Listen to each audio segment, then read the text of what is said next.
14th, 2025 to order. Call the roll, please, Ms. Benyon. Mr. Rick Hall. Here. Superintendent William Cook. Here. Dr. Anita Herron. Here. Dr. Michael McDonald. Mrs. Claire Maxwell. Judge Steve Daniel. Here. Mayor Joe Carr. I'm here. Thank you. We have, we need to approve the minutes. Judge Daniel? I've read the minutes. I found them to be in order and move that they be accepted. Thank you, sir. We have a motion for approval of the minutes. Do we have a second? Second. We have a second from Dr. Herron. All those in favor of approving the minutes, say aye. Aye. The minutes are approved. We have no one for public comment, according to your No one. email. Okay. And open positions, please, Ms. Duke. Right now, the only open position we have is a part-time educational assistant position, and they are currently actively interviewing. Oh, fantastic. What about that? How about that? I would like to say that last month we got jinxed, and we weren't going to say anything, but let's just not acknowledge the fact that we only have this one position that's open. Oh, wow. So by you saying we're not going to acknowledge it, you realize what you just done. Acknowledge That's how that works. Go back and start every two reservations. I'm going to jinx myself. Any questions for Ms. Duke on open positions? Seeing none, I will accept without objection. Item 5, the data report. In front of you, you have the information about the young people detained as of today. There are 10 young people in our facility, 7 of those from Rutherford County, 1 each from Gibson, Lauderdale, and Montgomery. And if I'm able, I will answer questions. Thank you. Any questions for Ms. Duke on the data report? I'll give you a chance to review.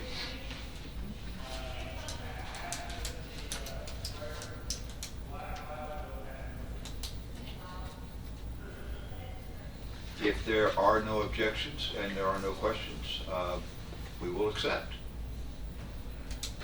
And now we're on to the educational services report. I believe Mr. Henley is going to present that today.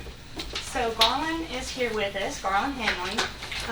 He is in charge of what we like to call our education department. Why haven't you let him come before? That's Now, what I wanted to he know. has Well, come. we've seen him, but you When typically we don't were let him in- speak. when- So what's going When on? we were in the You don't want to be jinxed or what? He has spoken in the big courtroom.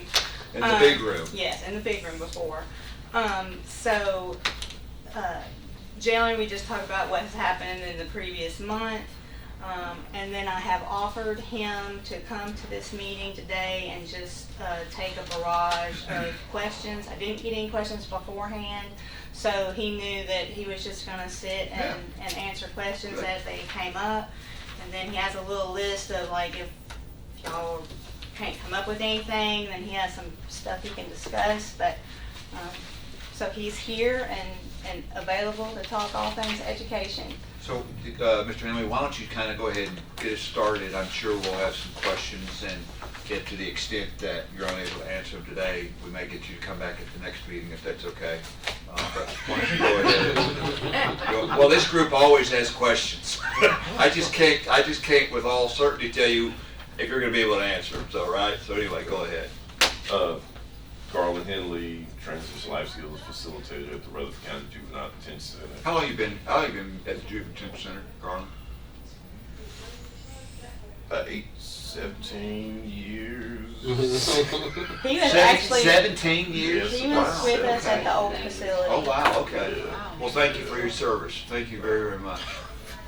I didn't lay my life down.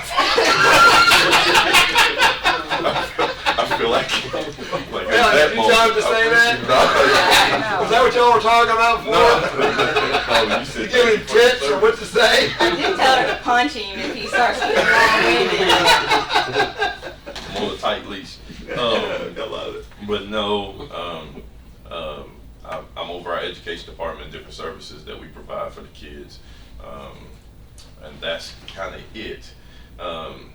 The report that you all get every month, I produce that to kind of let everyone know what we do, what the kids are doing, what type of classes they're taking, and And if it's with us through Edgenuity, or if it's with Penn Foster or some other online program that they're doing in their own homeschool, we try to notate that on there as well, so that you all know kind of up to speed on what that looks like. Let me ask a couple of questions, if I may. They're on either ends of the spectrum. What is the greatest asset do you have to providing the education that these young people still need, even though they're in these greatly unfortunate circumstances? And then the other question is what is the biggest challenge that you have in meeting their needs for that education that this board then could assist you with going forward? If you want to I was sitting there thinking, Ms. Sanders, you might be on standby to quote me. I mean, I say that I think that's a serious question. No, I know, that's why I said that. And I think this board is very interested in your response. If you're not prepared to give the response today, I would like for you to come back on that. We go out on this. I can give you a perspective today. Perfect. That's what I could do. I think the greatest weapon or greatest tool that we have, I think, is the staff that we have. I think, and especially, and I'll speak about all staff across the board, but I'll speak specifically about the educational staff because that's what I'm over, and that's what I'm here to talk about. I think we have a teacher, and especially the one EA that we still have. They truly have a heart for kids. They have a heart to try to help these kids. And I think that is one of the biggest or the greatest tool that we have, especially in working in this type of environment in the detention center. We get a lot of people that come from different aspects of life that, just like most of the public, has a outside perspective about these kids, that they should be punished for what they have done, and that the jail or the detention center is there to provide that punishment. We are there to provide some safety and security for them to ensure the safety and security, or the safety of the public, and even in some cases the safety of the kids. But more than anything, they are still kids and they still do need services. So I think we have some staff that truly have a heart to help these kids. I think that's one of the greatest tools that we have. What do we need? Man, we need a lot of help. I mean, because you're not typically dealing with the kid who was going to school and was doing well in school and sees the need for education. We don't have all those kids. The typical kid that we have is a kid who wasn't going to school, doesn't see a need for school, has been kicked out of school, and is used to doing life his or her way. That provides a lot of challenges. So if you need additional resources and tools to kind of break through that mentality. Am I hearing that? Am I hearing that right? Because I guess what I want to know is how could we look at better equipping you so you could kind of break through that wall, for lack of a better term. I don't know how you could help. I would say this: we're always looking for people to come in to give exposure. These kids have been exposed to a lot of different things, and a lot of things that are negative. What do you mean exposure? They need exposure to, Good way of life. yeah, Like good mentorship. yeah, I see. yeah, Other influences, other than ones they've had. Gotcha. Yeah. They don't even know what they like. I can say, hey, have you ever went camping? And they'll say, I ain't never camped. What's that? Yeah, like, man, it'd be cool to go camping. Like, man, it's a real cool thing, but I don't like that. Well, have you been? No. Well, how do you know if you don't like it if you've never been? And he's like, well, I know my mom has said she don't like it, and if she don't like it, I know I won't like it. So the lack of exposure that they're limited to because of the environments that they live in, they're just not exposed to a lot of different things. So the way I grew up is that the more you get exposed to, it gives you a total different perspective on life. It kind of opens you up to do some new possibilities that you may not have thought about before. And a lot of these kids just don't have that. So we're just big on exposure, of trying to expose them to different things, different people, um, different work environments, different occupations. We're just trying to expose them different things. So, How do you do that? oh man, Two questions. How do you do that, and how do you motivate them? Yeah. I'll start with the motivation. You may have to remind me again about how you do that. The motivation, I think, that's why I said I think the greatest tool we have is the staff that has a heart for kids. It just takes time.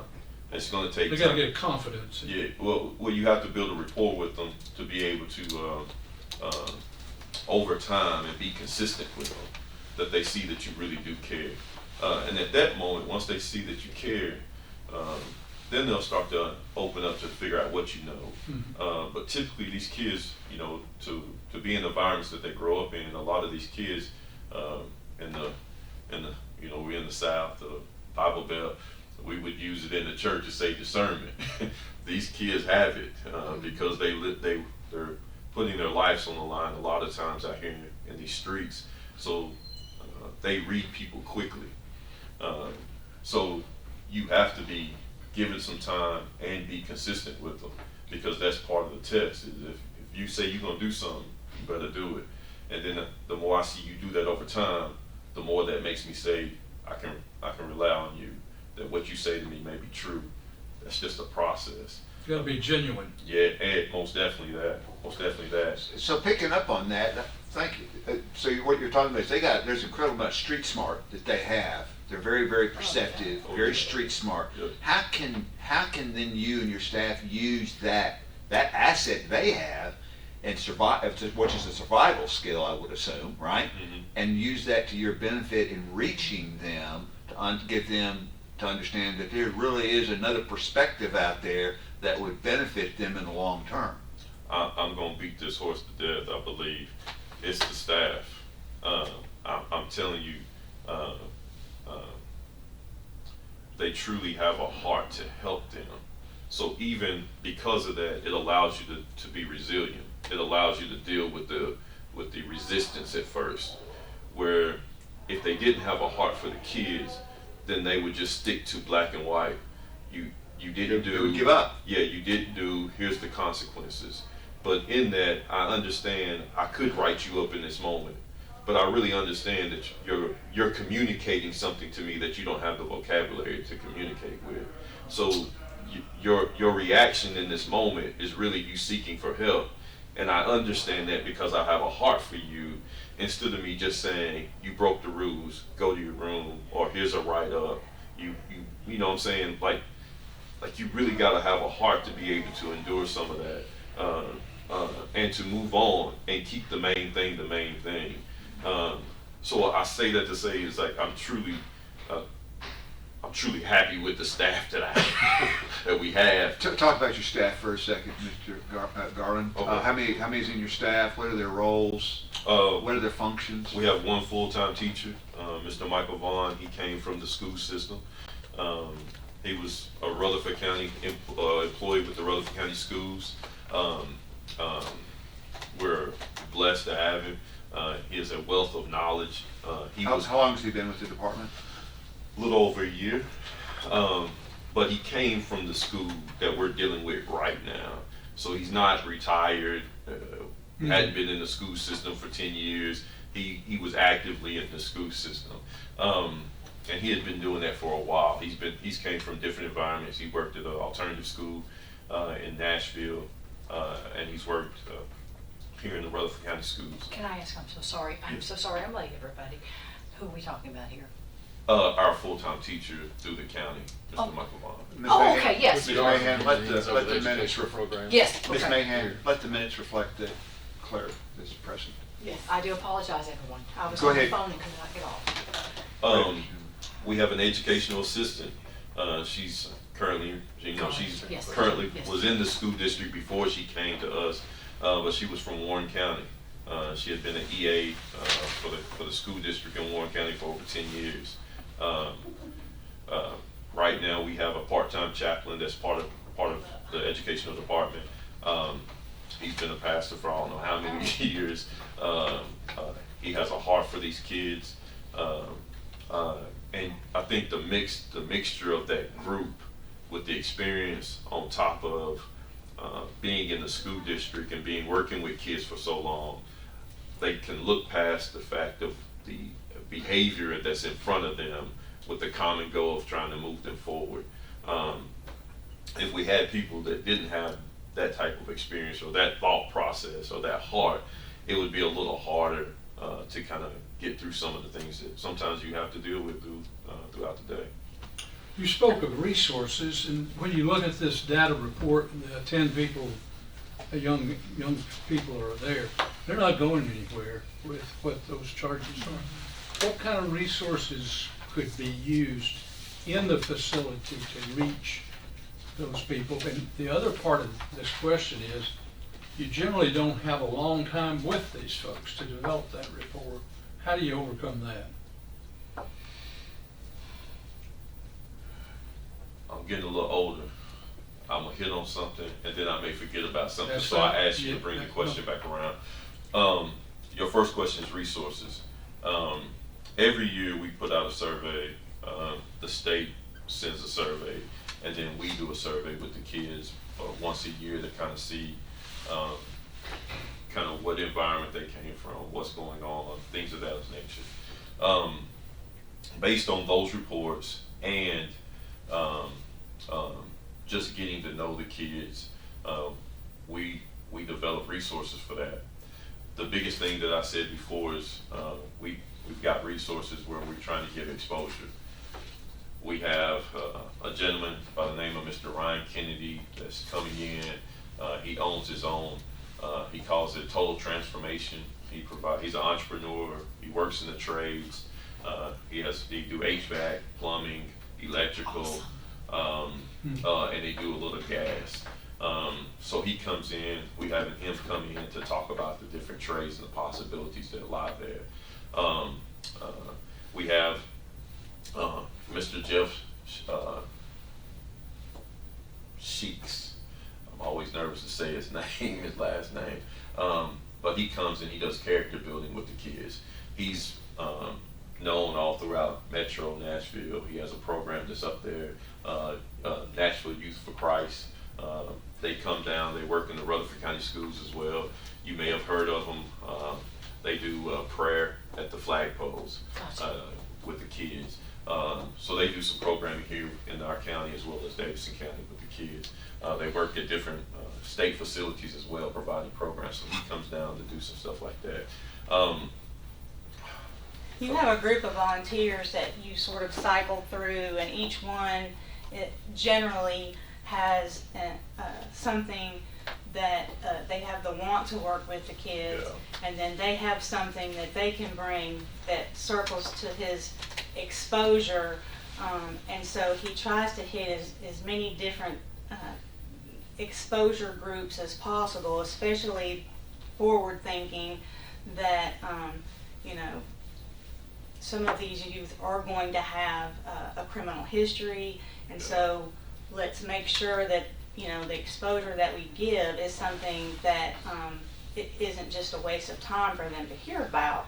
It's something that they can legitimately do if they choose to in the future. And so he has a gentleman that comes in and talks about construction and home building, and many others as well. So this is great. So how do you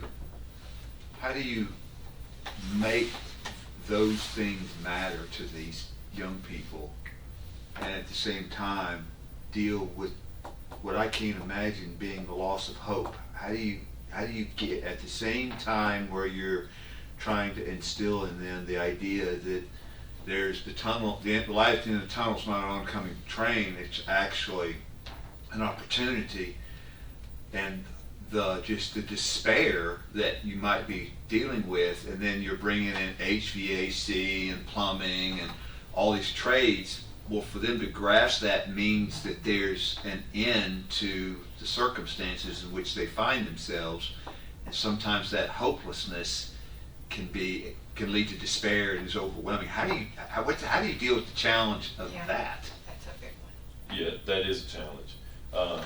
Listen, every kid that comes in, we sit with them. we have 10 days before they have to start school.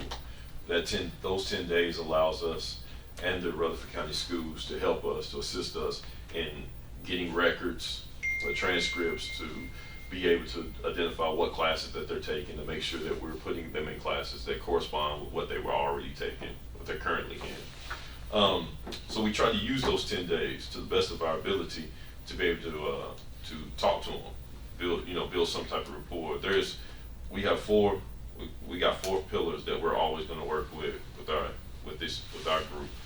Is that we're always going to deal with self-control, because as you see the charges on there, a lot of these kids do not have self-control, self-discipline.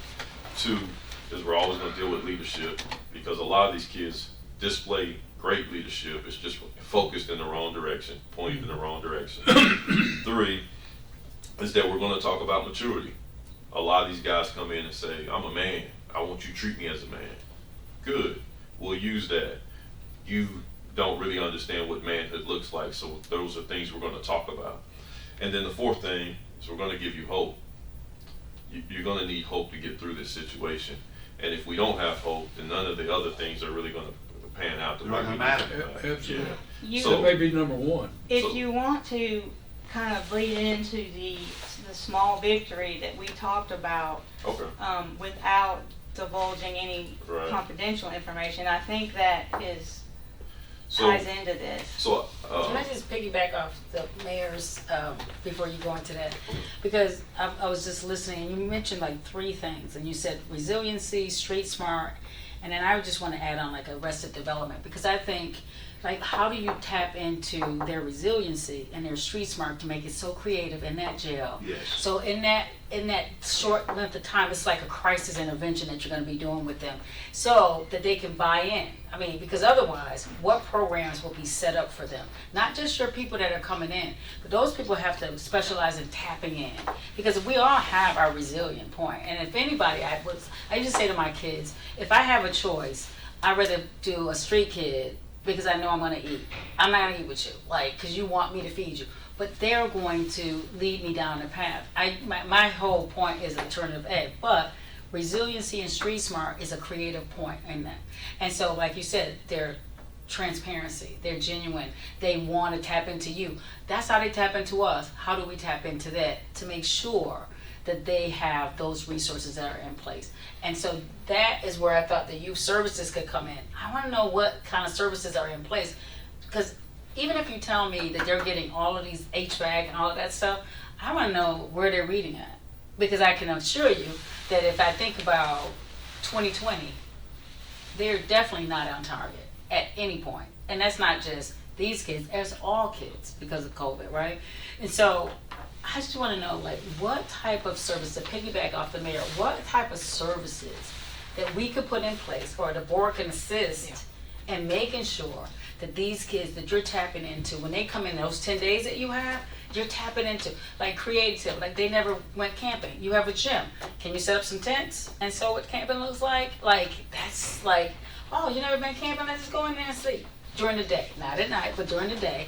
This is what it looks like, and I don't know, I'm just thinking, and then like arrested development. So of course they can come in and say they're a man, but we definitely know wherever that trauma was is where they are. And so most of the time they cry like a big baby by the time they get to wherever they have to go, because they're still a child. And we look at the criminal act and forget that they're still this child that has been traumatized and everything else that has happened in their lives. And not to make excuses for it, but to tap in and to build from it. Because the only way they get hope is when the hope has been instilled in them from that resilience, from that street smarts, from all the little things that they have in them. Because it's not us to like always go and say, okay, by the way, because this is, Anita wants to make sure that you learn how to do an HVAC, because it's gonna help you. But maybe they don't want HVAC, right? And maybe they don't want that. Maybe they just want to now just be a child and play with Legos. Is that okay? It's okay, even though they may be looking at this charge. But what does it look like for them when we tap into what's really inside of them? And a lot of our systems are not designed to give them that. So I'm always looking at like, okay, what about the IEP? Where are they at on that IEP? I was going to piggyback on what she said. I'm also on the school board. So is there anything, if you could have the perfect perfect system. Is there anything that's lacking from the school system? What could we, Rutherford County Schools, do to help you in more ways than what we're already doing? Because this breaks my heart when I see 13-year-olds and 14-year-olds and 17-year-olds. I mean, your services are not in the jail though.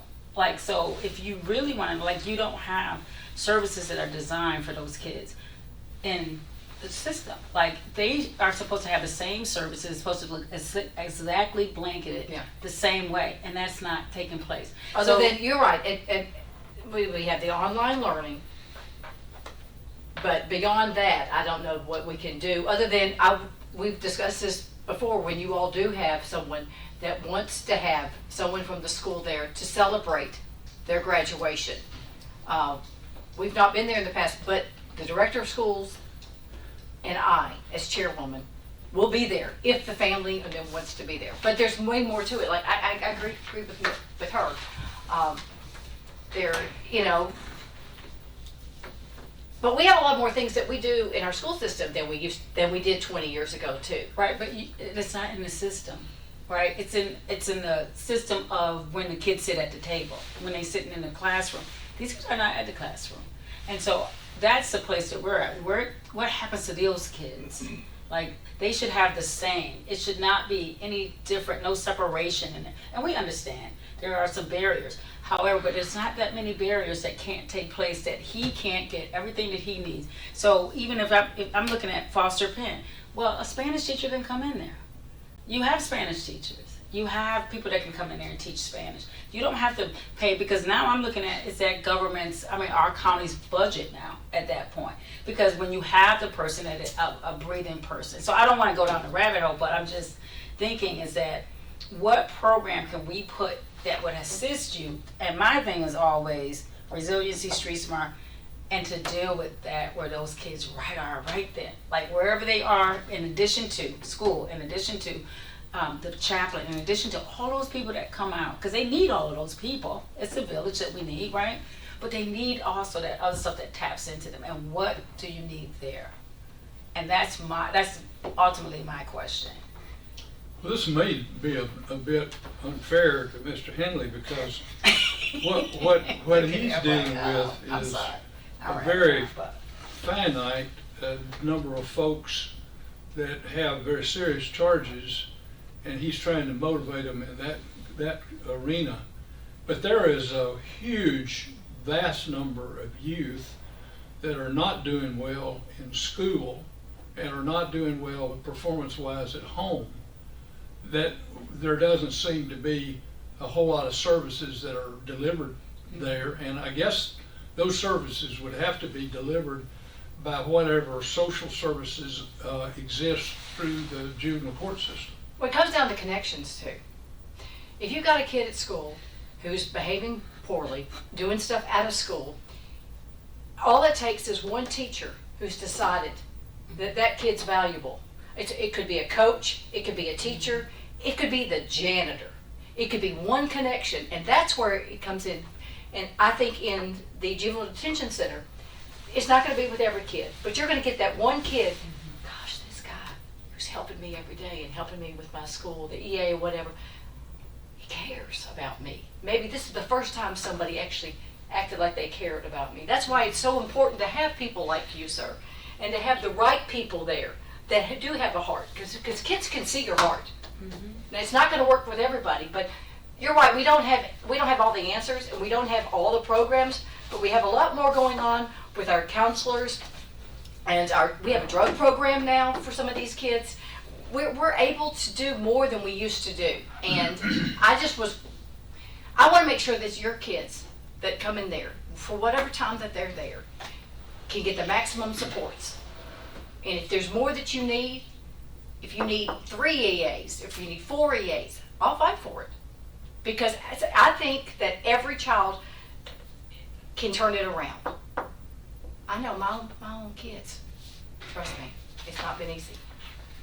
But I just want to make sure that I think you're doing a great job, but we've got to do something to touch these kids and get to them, and hopefully they will have another opportunity, that they will be able to fulfill their sentence or whatever happens, the probationary period or what have you, and become good adults that they need to be. Well, Garland, and just 30 years of dealing with incarcerated individuals, kids, adults, they all need assessments. Are we doing any kind of needs or risk assessment? We do. Okay, good. Every kid that comes in gets assessed with Good, because I'm sure the ACE scores are off the chart. Now, when we assess, we're mostly doing an educational assessment. Yeah, it might not be bad to Youth get. Services is Yeah. the department that is currently doing those assessments through kids that are going through the court system. I bet our reentry team could do some assessments for you all. And, I mean, they work for the county, so. And because, I mean, you really have to find the risk need to be able to find out where they go from there. Yes, sir. I would say this, man, I truly appreciate you all. I appreciate your heart and your passion for these kids. What you feel is what we feel. The thing I would say to you all is this, and I'm being mindful of everyone's time, because I could go on a soapbox. But I would say this, the school system was created to educate kids. That whole system is there to provide educational services to kids from one age to another, from this age to this age. That whole system is there for that. The juvenile justice system and what we do as a detention center, our primary goal is to keep them safe and secure. Now, when those kids come, we do want to provide them educational services and try to help those kids better themselves, because that's part of the juvenile justice system, is to help rehabilitate, so that what they have done does not cost them for the rest of their lives. But they made a mistake. How do you figure out, the courts figure out, how do we figure out to provide services to them or their parents to help move them forward? We echo that. We're trying to do the same thing. But our target is always moving.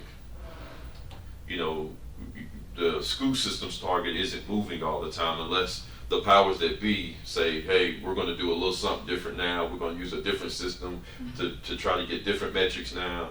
In our environment, the target is always moving, because one, we haven't had that kid forever. We're getting a kid who has came in, who didn't take advantage of the services that was provided in the school system for whatever reason, from just not picking up the fundamentals, the foundational tools that they needed. Parents may not have enforced things at home to partner with them in the school to keep them moving forward, but for whatever reasons, Or just plain out resistance. right, Yeah. or for whatever reason, they're behind.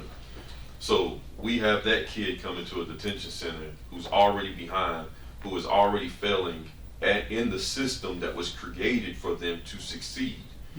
They come into this environment and they don't come voluntarily, they come with a charge. So now there is a legal issue that they're dealing with now, on top of the fact that they're already behind. They're not coming saying, we showed up because we wanted extra help.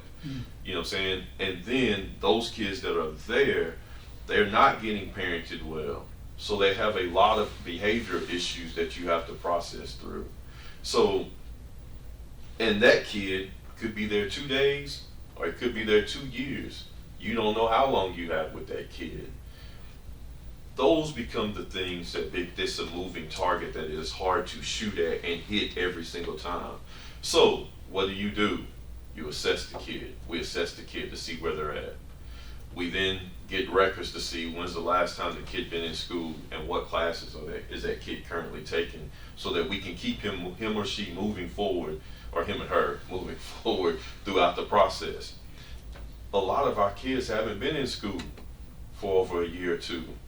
So to track those records now, you're tracking records from 3 or 4 different districts who could be in 2 or 3 different states. Now, And they could be gone by the time you even get them. or they could still be with us. Yeah. But now that kid's been bound over to adult court. So when that kid gets bound over to adult court, that kid knows now, I'm no longer getting rehabilitated. I'm going to get punished if I get found guilty. So what do you think that kid's thought process is now? He doesn't care. I don't care. Man, what are you talking about school? I can do my attorney just told me I could do 15 years. That's the despair Right. we're talking about. So now And when you I can't when he, force them to care. so now I don't care because now I'm dealing with that. So now, how do we provide a good service for him or her who hasn't been in school for the past year, who's fundamentally behind, and we're trying to give him hope for the future when what he sees is the next 10 years in jail. That kid, now we have to look at and say, can we help him earn a credit? Can we show him life outside of jail when he gets out? If we can show him what life could look like outside of jail when he gets out, that he still has a great chance to make a great living, then we can backtrack to show him what's the importance of education, how we can use education to help him get there, by whatever means, because his means may not be a traditional educational setting. It may just be a GED or high set. Or how do we help him if he doesn't happen to get his degree, his education? Can he still get a job? Can he still be able to provide for his family? Man, his job, a goal for him could be different for every kid in that detention center based on the unique circumstances, situations that they're dealing with. So when you say, what can we do to help? Man, it's hard to say because the target's always moving. So you That's- got that's- 13 kids, you got 13 different targets. Yes. Yes. That's when your So- personalized mentorship, So- that your Exactly. staff that's what is the most valuable. Yeah, connections. That's why I said 4 pillars. That's right. Every person comes in there, every boy that comes in there says he's a man. Well, one day he is going to be a man by age. And one day he may have a child and he may have a family. How do we prepare him mentally to be able to do that? And the only way we know how to help build him to do that is to help him be resilient, self-control. You got to be self-disciplined, self-control. That I know your circumstances is hard right now, and I know you want to quit through this process, but how do we help you endure through this with an idea, hope of a better future? And you're in here with a bunch of other dudes. You're going to talk to each other, and they don't really they pump each other up, but it's not to encourage them to move in the right direction. So if you're going to be here, why wouldn't you be a leader? And why would you lead in a good way? So why don't we develop some skill sets while you're here that helps you to become a better man, that helps you to become a good leader, that helps you to understand how to have better resilience and self-control, and it helps to give you hope. And if we can give you those 4 things, if we can walk you through those 4 things, man, that's what we do. So now, when Johnny gets asked of food down at the detention center, and they say, man, I don't know what's going on, we get to sit with them and say, hey, man, do you think today you showed some great leadership skills? No. Man, you talk about being a man. You're going to have a child one day that child's not going to act the way you want him to act. You think you get to respond any type of way you want to him? Or do you think you should show him and teach him how to do things differently? Man, it starts right now. It allows us to be able to intervene in those times when they're acting out. Story. We have a gentleman that's been with us for over a year. When he first got there, we had to spray him every week. He got sprayed about once a week because it was nonsense. Organic pepper spray. Yes. Okay. I was thinking water, but it's okay. His behavior escalated to such a degree that he was becoming aggressive and violent towards staff and other inmates or detainees. And we dealt with him, gave them 4 pillars. Here's a goal. Let's just see you work toward the goal. You get your reward for meeting your goal. This kid, How old was he when you got him? 16, he was 16, 15? Okay. He may have been 15 moving to 16. He was around that 16 age, 16 group. last Thursday, every Thursday, we have volunteer behavioral health that comes out and provides therapy sessions for the kids that want it, that have signed up for it. So they're doing CBT or MRT or You charge anger around teacher right management? now.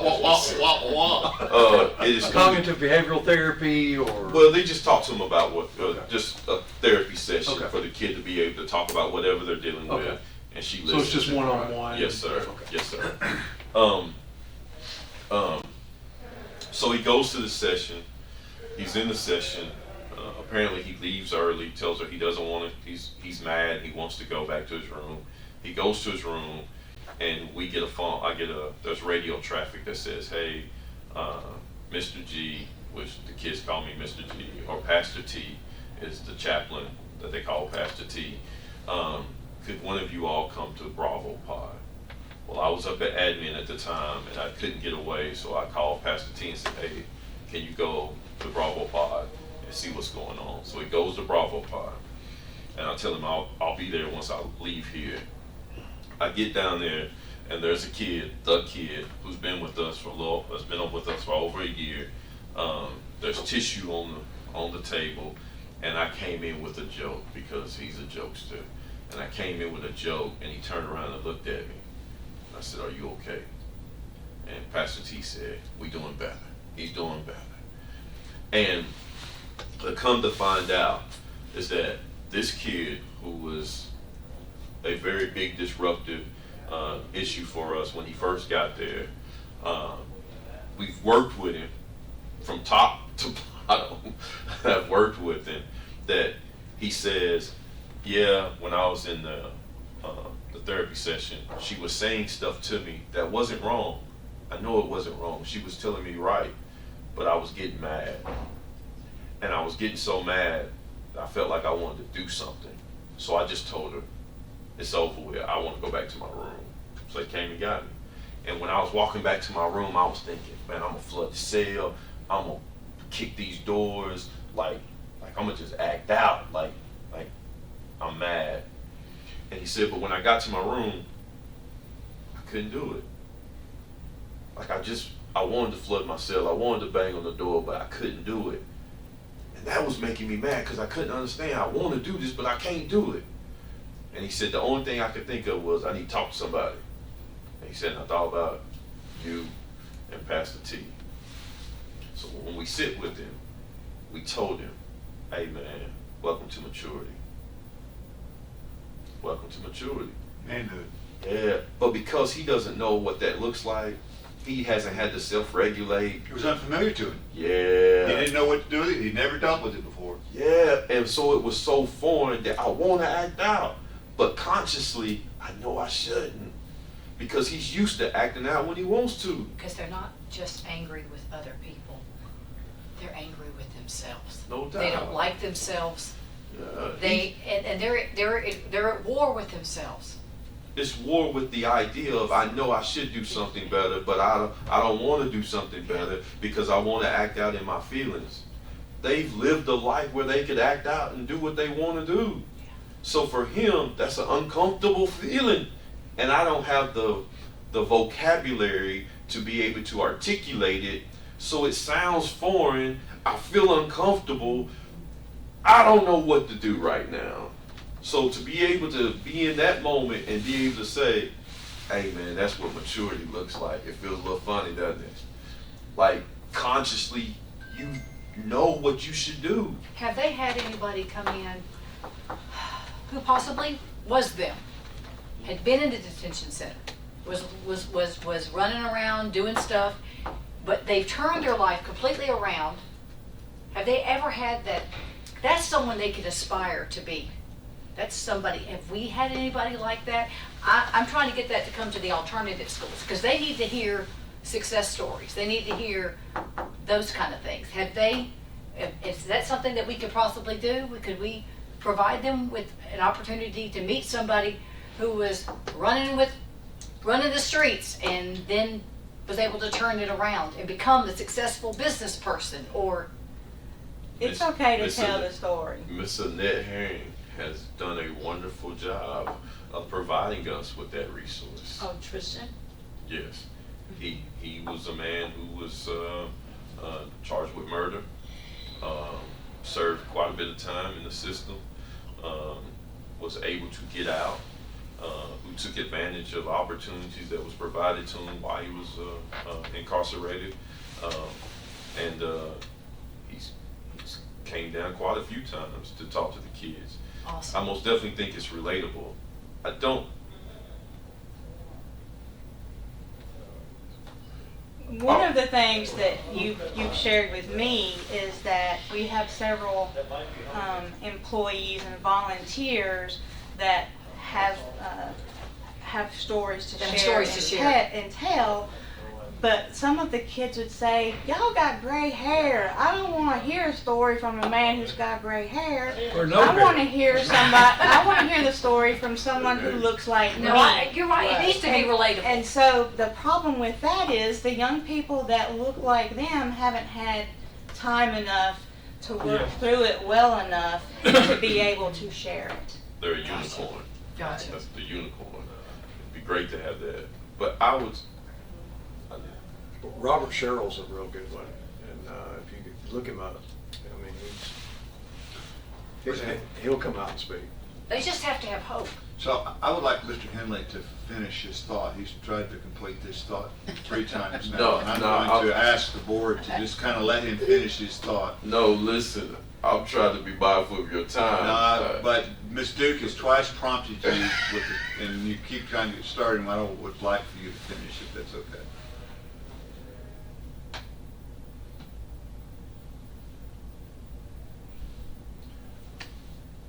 I'm gonna give y'all something that I hope by the time we leave that you all will feel confident. And I know you already feel confident. You listen to Director Duke and Captain Caesar, and they share all that we do and kind of how we do it. So I know that there's a level of confidence that you all have about what we do. But I just want you to hear my heart. The Rutherford County Juvenile Detention Center, how I see it, is that it's a greenhouse. It's a greenhouse. It is a place where kids are taking out from the public because they are being affected by the conditions of their environment. And because they are affected by the conditions of their environment, it is hurting their growth. So like any plant that you would have that you see is struggling, you uproot it and you put it in a pot and you sit it in a greenhouse. Because the greenhouse, no matter what the conditions are outside, it's always 70 degrees with a breeze and a light mist of rain. It's a perfect environment for growth. What we tell those kids is that those rules that we're asking you to follow is not about control. Those rules are there to provide you with some structure. Those rules are there to get you up at 5 o'clock in the morning, is that one day you're gonna have a job and you're gonna have to get up and be there on time and you're gonna need to take a shower. This is building you in such a way to help you grow. That's JDC. We're there to help you reestablish some solid roots so that by the time you leave the greenhouse and you're planted back into the public, man, you're no longer affected in a negative way by the conditions of your environment. But you've learned while you was here to establish yourself with some good roots, that when the wind blows, your roots are solid, or have been established solid into the ground, that you got healthy roots, that they're grounded, that man, you may sway in the wind, but it will not uproot you. Man, it doesn't matter if the weather is hot or if it's a flood season. What Pastor T does in trying to get them connected with a source, God, to give them source, helps to keep them grounded, that no matter what conditions they find themselves in, man, it doesn't matter if the year of drought, we will not lose our leaves because I have connected to something that is beyond what I can visibly see. That gives me a great hope. I'm telling you all, what you're asking for is a asking us to hit a moving target. But we're trying our best to hit that target every time. But because of the unique situations that we deal with kids getting bound over, limited education and limited time with those kids, you have to figure out for each kid what's the win. Because the common win for every kid in the education system is that they'll graduate. So you move them that way to graduation. For us, a kid may never graduate. He may go to prison before he even sees graduation. He may go to jail before he earns a credit. What's the win? So we have to evaluate every situation with these kids to see what is the unique win for that kid. And that's just what we do. So that's why I said, man, it's a greenhouse. Could we get more resources? I mean, could the schools get more take more resources? Could we take 3 or 4 more teachers and EAs? Man, love to have them. You know what I mean? Like I'd love. Can we have a GED program in the JDC? Love to have it. Could we make Penn Foster affordable for everybody so a kid has a chance if we have him for 6 months to finish up his education? Man, love to have it. The other issue is, would the kid take advantage of it? Mm-hmm. The other issue You can is provide it, but doesn't mean you're gonna use it. yeah. So you have all these different moving parts, and that's why I said for us, we're just trying to figure out how do we help the whole child, not just from an educational standpoint, but how do we make him, or how do we help them to become better people? Because one day, what I do know for sure is that they're probably going to have a family, they're probably going to have some kids, they're probably going to get married one day, and man, I need them to be good husbands and good fathers, because most of the kids that we deal with don't have a good father in their You want to break lives. the cycle. So how do we do that? So for us to be able to produce men, little boys grow into men who get uncomfortable and don't know how to deal with that, and we get to see that and help them to understand, man, that's what a man has to do. That's uncomfortable. You'll get used to it as you continue to get older. Man, that's a huge win for us. So as different as the target is between young men, I would imagine it's even more difficult or varied when you have ladies, young women in the system. Would that be true? We have a young lady right there, down here right now, who came to us in the 7th grade. She will be with us until she has the potential to be with us until she's 18. There is not enough time in the day for us to ensure that she could graduate, because she could be with us till she's 18, or she could leave at 16 or 15. We don't know when she'll leave, so I can't even guarantee that she'll graduate high school while she's with us. Now, that's a unique situation, because in the schools, when she enters into that building as a freshman in high school, those teachers know she'll be here until she goes into the 12th grade. We don't know how long she'll be with us. So month to month, year to year, we're working to try to provide to such a degree that hopefully hopefully if she's with us long enough, we can help her get graduated. But that's another situation. That's Penn Foster. We offered Penn Foster to her mother, said this could be an option. She can work at a different pace. Would you be open to that? Unfortunately, it would cost. And she said, I'm not paying for that. That puts us in another dynamic to say, okay. If the cost were mitigated, Mitigated, yeah. hold on a second, if the cost were mitigated, would the student and the mother be willing to use Penn Foster? Is the cost a mitigating factor to keep people that are incarcerated in JDC from using it? I would say that that's probably 90% of the reason, is that there's a fee associated to it.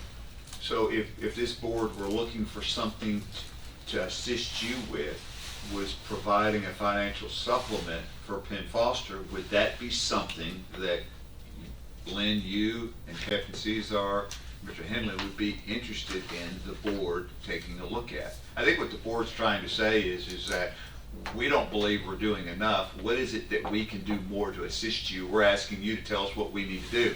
I think that's, I don't want to speak for the entire board, but I'm getting the sense it's where we're at. I agree. So if Penn Foster is that start place, is that something, is that low hanging fruit for you guys to say, man, if we could have one thing, if we could have some financial resources to provide Penn Foster to our kids, that might be a turning point for a lot of these kids. Is it a guarantee? Of course not, but it might be for some of them.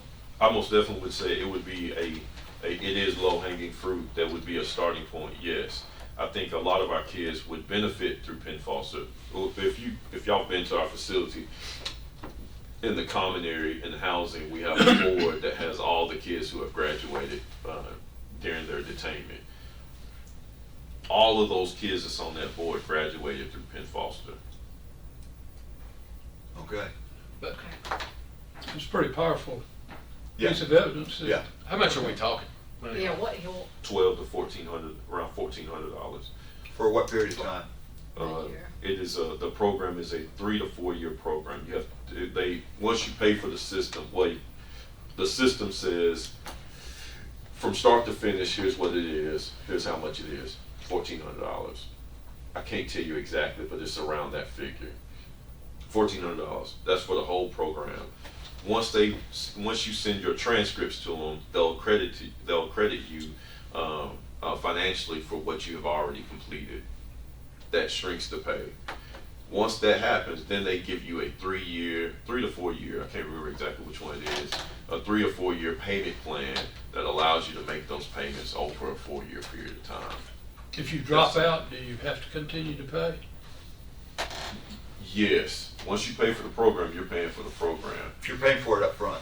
Yeah, well, you're gonna pay for it. You're committed to it. Yes, you're committed Okay. to it. The other issue is that if you don't pay and you miss a month, it's gonna affect that student. So sometimes we have Oh, I see parents what you're that, saying. some parents that doesn't make those monthly payments, or 3 or 4 months behind, and then it stops the kid from having access to the program. You got 13 currently? 13 young adults over there? 10 today, 10? How many of those are on Penn Foster? or could be.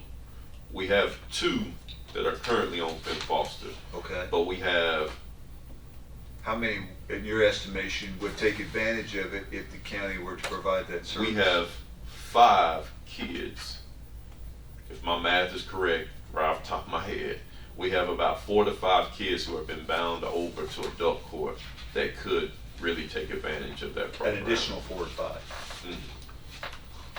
No, that's just 4 or 5 total, 2 Out of the adults. 10. Yeah, yes, out of the 10, Thank you. yes. That could take advantage of it. And here's how I see utilizing that. Johnny comes in, he's completed 9th or 10th grade, he's 17, he's earned, we'll say 5 or 6 credits, and he's gonna be with us. We know that he's committed one of these serious charges that we see here. We know that he has the potential to be with us for about a year or 2. That kid benefits from Penn Foster. The kid who is he's a junior in high school, he's 17, he's gonna turn 18 in 6-7 months. That kid has the potential to benefit from Penn Foster. We can move those transcripts over to Penn Foster, and Penn Foster is a program. It's how the school system uses credit recovery. If he can pass the test, if he can show that he has Master those knowledge, skills. yeah, well, he don't have to sit here and go through all these probes. So, man, let's get on to the next thing. So it allows them to work at a different pace than with the program that we have that the board has, that the Rutherford County Schools has provided us through Edgenuity. It just affords them to be able to work at a different pace. To me, this, Mayor Carr, I don't believe this is so much should be a Rutherford County issue, it's a state issue. Because we've got kids from out of state. TISA funding is supposed to follow the child. They're here. You mean out of Out of county? county. Out of you're talking county, about. exactly. I'm saying, I'm showing Lauderdale, Montgomery, that's not Rutherford County. But I believe that the state needs, these are all our children. This is the state's children. And Well, if we truly want to, They'd be each of those individual counties' children. yeah, exactly. But that's what I'm saying. I do believe that if we came with this to our legislative body, that we would get people to listen to us. I don't think it should be on Rutherford County to have to pay for all of this. But I do believe the state could. But what are we writing in our contracts when we we take on these people? Is that for housing? But that's for as well? housing, that's only not housing. the education part. We still provide an educational service, it just might not be the one that's going to take them to the best path for them based on their situation. Gotcha. Playing devil's advocate here from the law enforcement side. What are we giving that victim that, let's say they stole their car, totaled it, and they're sitting in there with all these charges, and then we're gonna turn around and shell out this money for them to better their education when that victim has got nothing? There's a victim side of every coin that we're looking at. We're staring at the head, but what's the tail gonna get behind this? Do we spend that money then on those 17, 18-year-olds that we constantly are having a problem in the school system, that we may send to Daniel McKeed or to Smyrna West, that we find that, hey, are they a better fit for that program? And then we spend the money there before they ever get to this spot? Well, I think, Mr. Hall, that brings up the question of what are we trying to accomplish? Are we trying to reduce the rate of recidivism? Or this is an investment to me, this looks a whole lot like recovery court, where it's a whole lot cheaper for somebody to go to recovery court than it is to incarcerate them. And I hear what you're saying, and I think it's got merit, but I don't think the two are mutually exclusive.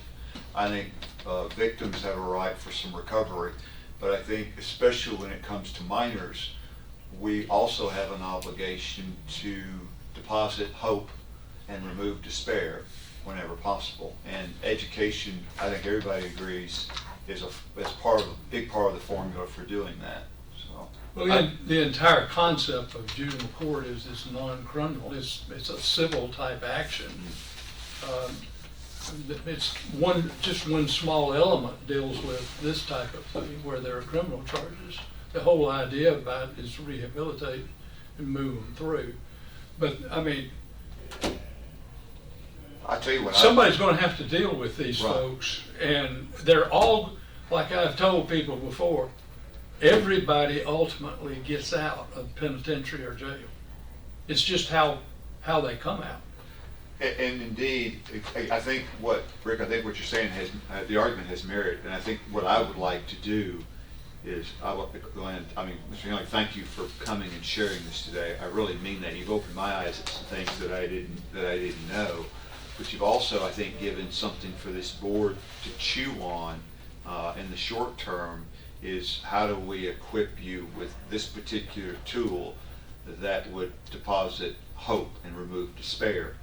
At the same time, we need to hear that side of the argument to see if this is something we want to do. Then how do we deal with that particular, what you're outlining as a component for victims' rights, as a component of that, or is that even part of this discussion? I think this board, would be, not to speak for everybody, but speaking for me, I think we need to spend a little more time on this to find out if this is something we want to help you with.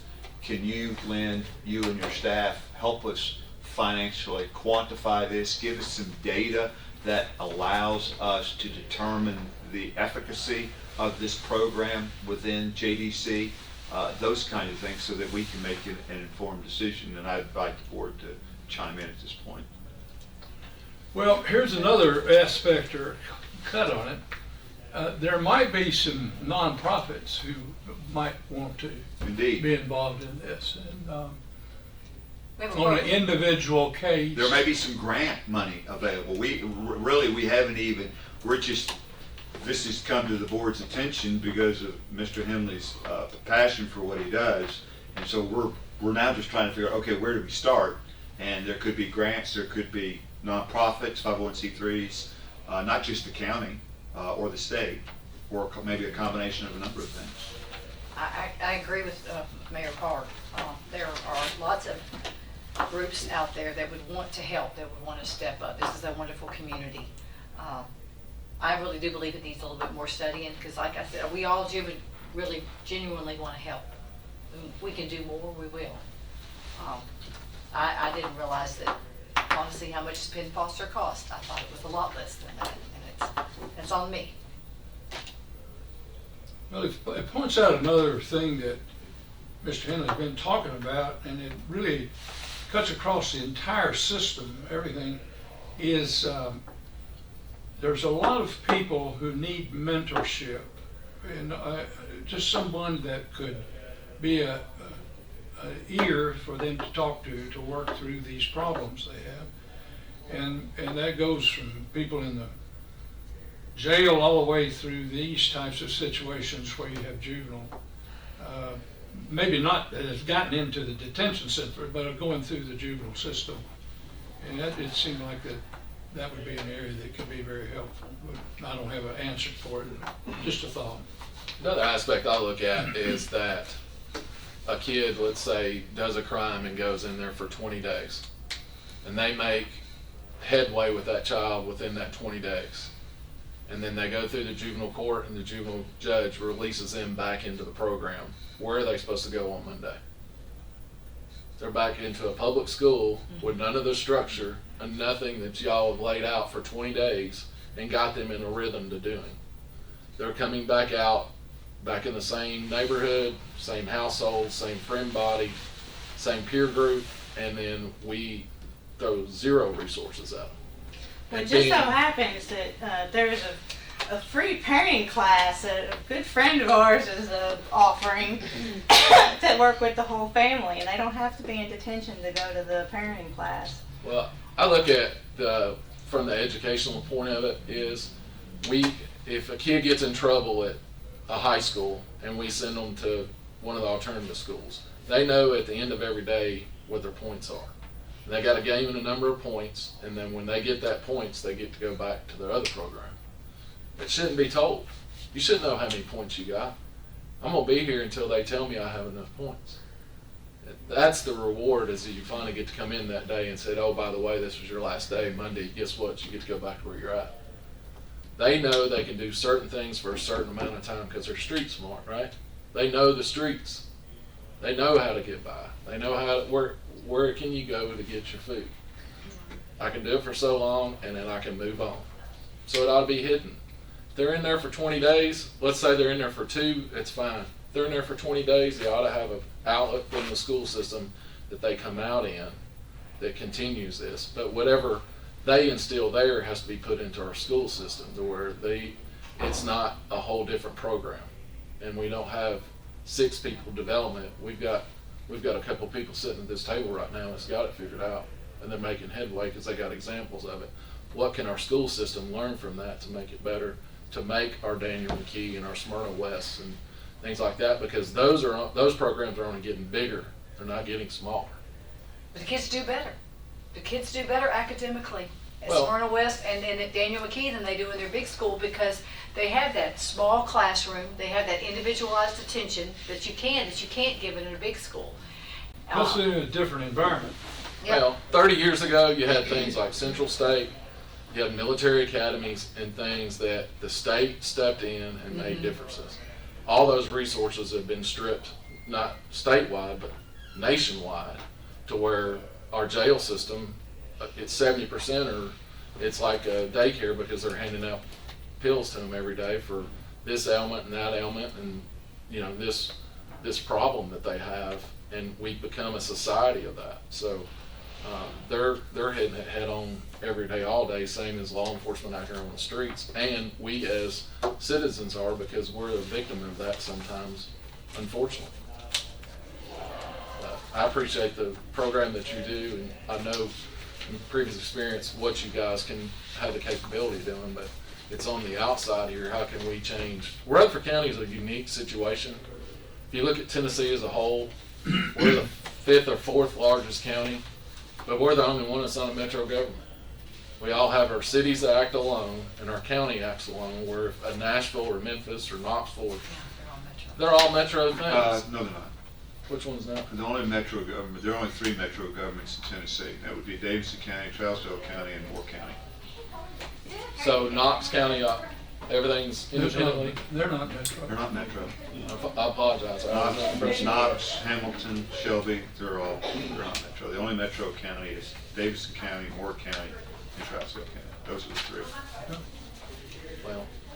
Well, as we close out with you, Mr. Henley, I highly commend you. You show the passion Amen. and the love for these young people that is unmatched. So, This was tremendous. This was tremendous. I already knew you guys were doing a good job, but just to hear it right from your mouth, and to see your heart. as you So said. is the board okay with Mr. Henley and Captain Cesar and Ms. Duke coming back with some additional information would we like to take a deeper Yes. look into this? Or is that where we're at, Yeah, I believe so. Rick? I'd be great to explore it, but I would hope that whatever we do come up with here, we can have whatever it needs to be passed on to the school system. Absolutely. Yeah, I think that would be. And make that where I it feel like comes that's in my and they go role. out. I would agree with that. I think an important point to make, and again, just going back to experience, is that the component that you all are providing now, without that, none of the rest of that matters. You could give as many algebra classes, you could give history classes, you could give whatever, but without that component of mentorship, none of that matters. And trust me, I know. passion and I care. know. So, good job. Great job. Item 8, if we're through with items, so is small victories. Did we? Well, Did he incorporate yeah, that he into? did. Okay, good. I thought that's what we did, but I wanted to make sure because it was listed separately. That was item 7. Item 8, other business. Lynn? So, y'all remember that the last month's meeting, you asked me to reach out to Juvenile Court Judge Travis Lampley and Tina Bigby, who is the director of the Rutherford County Youth Services Office. And I tagged everybody in the emails. If you haven't had a chance to look, on June 10th, you can see the email that I sent to those. I don't think Judge Lampley knew exactly what we were asking for, because the response was not what I thought it would be. Because he has spoken to different groups about his job and what he encounters. He was a little upset. I would just say that I feel like he would say that his email speaks for itself. But he did give some opportunities and some information on there to, for interested people, where you can go and to sit in and take a look at what is offered to the public that's not got a confidentiality issue connected to it. And then Ms. Bigby stated that anybody that wants to come talk to her, just call her directly with her her phone number there. And I can make copies of these if you didn't get it, and let you have them before you leave. Or, as I said, that was on June 10th. I read it.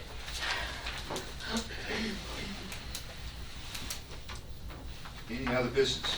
I just wanted to say that we did get a nice little thank you from Lauderdale County, who said that we are very easy to work with, and wanted to give us a warm fuzzy, and they brought us donuts. And part of Lauderdale County's So they sent you a picture of some donuts? No, they Is that- brought it. They were so thankful, they sent a picture of some donuts. And they brought us some of the tomatoes from their tomato festival, That's great. and I just thought it was fun and happy, and I just wanted to share that they said thank you. That's That's really awesome. sweet. Great. Any other business? Seeing none, without objection, we're adjourned. Thank you. Thank you very much.